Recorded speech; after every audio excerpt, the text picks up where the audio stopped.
In today's video, I'm going to teach you how to create bookmarks in Adobe Acrobat. Whether you're organizing a lengthy document or simply want to mark essential sections for quick access, knowing how to add bookmarks can significantly enhance your productivity. So let's dive into the process. First, you'll want to launch Adobe Acrobat on your computer. Once you have the application open, the next step is to load the PDF to which you want to add bookmarks. Simply go to the File menu, open the document you have in mind, and get ready to organize it with bookmarks. Once your PDF is open, direct your attention to the right-hand side of the screen.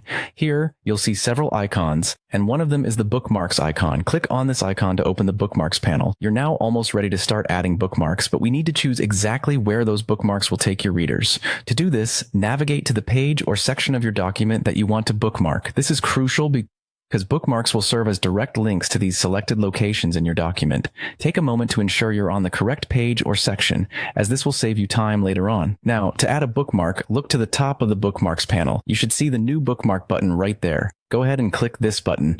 This action creates a new entry in the Bookmarks panel. When you do this, a new placeholder for your bookmark appears, ready to be customized with a name. With the placeholder ready, the next step is to give your bookmark a meaningful name. Click on the text field and type a name that logically reflects the content or section you've chosen. For instance, if it's the introduction, simply name it Introduction. Clear, descriptive names are crucial for making navigation as intuitive as possible for anyone using the document, including yourself. Finally, once you're satisfied with your bookmarks, it's essential to save your document. Go to the File menu and click Save to apply all the changes you've made. This ensures that your bookmarks are retained for future access, providing you or anyone else who views the document with a handy navigation tool. And there you have it. You've successfully added bookmarks to your PDF using Adobe Acrobat.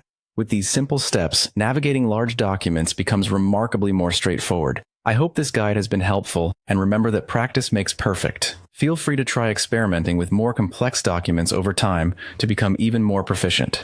Thanks for watching, and stay tuned for more helpful tips and tutorials.